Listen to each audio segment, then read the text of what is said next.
Hi everyone, Chris here, and today I want to continue talking about project management in instructional design. And yesterday we talked about the project scope document and a little bit about the work breakdown structure, affectionately referred to as the WBS. Today I wanted to talk a little bit more about the WBS, and I also wanted to touch base on project budgeting. So yesterday we talked about using the using the scope document to sort of set the stage and to describe what's going to be going on in the project. And the work breakdown structure helps with this by breaking the project into discrete steps and then having sub tasks underneath all of those. And before you do a project budget, you really need to have excruciatingly detailed work breakdown structures. You need to know all of the tasks as detailed as you can. And this typically involves talking to people, which is wonderful if you love talking to people. You'll want to make sure you get all the steps down, and we'll be using those steps to itemize our budget. So one of the really quirky things with a work breakdown structure is the notation.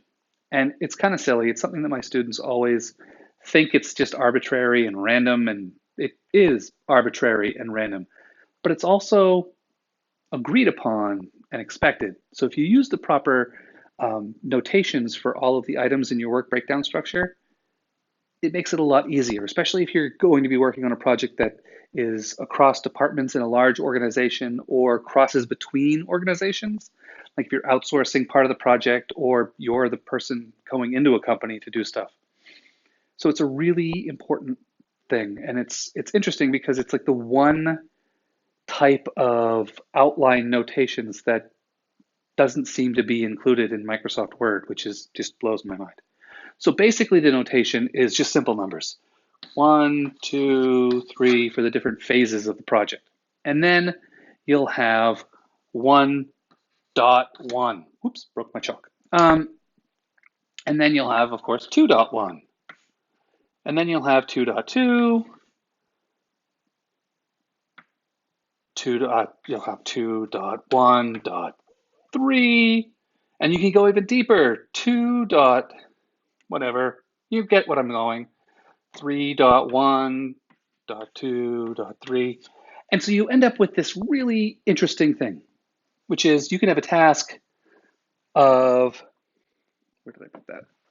You could have a task ID, these are the task IDs, very, very important, of 3.1.4.5 equals test. And then you can also have a task ID of 4.6.1 equals test. And it's one of those things where having task titles, you think that's where the real description is going to be, but it's the task ID number that sort of brings it all together. And this is super important when you're cross-referencing documents. So we have our work breakdown structure, which is either a outline in this kind of a notation or a flow chart with this notation, still very important. And then we get to the budget.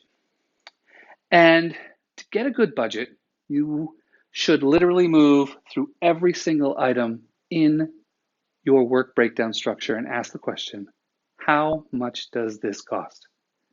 So if you're purchasing something, that's easy. You can just get a quote for what it is. And it gets kind of more complex when you're in an organization that does chargebacks between departments, or if you're quoting how much are you going to charge for Gary's time. These are all things that you need to get nailed down and have an actual budget put together.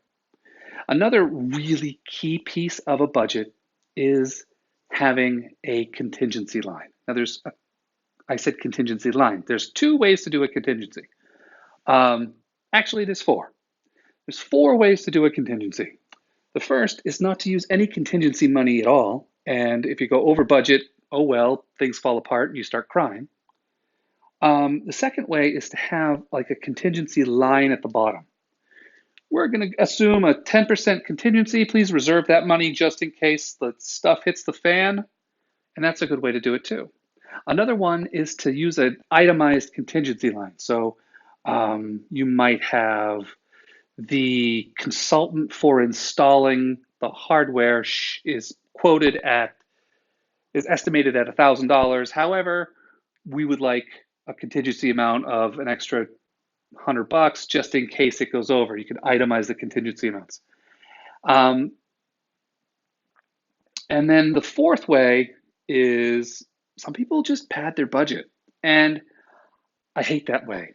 I hate it, I hate it, I hate it. But if you're in a place that pads the budget, sometimes you have to do it.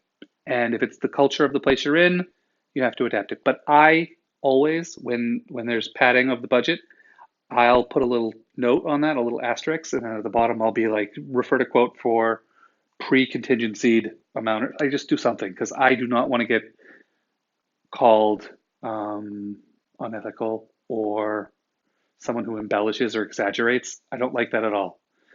Um, so definitely adapt to the culture of where you're working. But those are the four ways to do a contingency in your budget. You can either not do it and take a risk. You can do a one contingency for the whole project. You can itemize contingency lines for individual things in the budget. And then the last one is some people pad it. I do not recommend that. That's as bad as the first one. I'm not even doing it.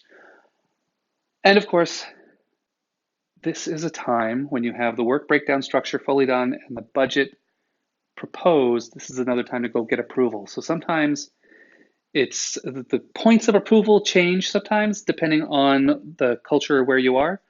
But yeah, an important step. And tomorrow we'll talk about the adventures of scheduling your project tasks, which is really an adventure and actually something I enjoy. So I will talk with you tomorrow.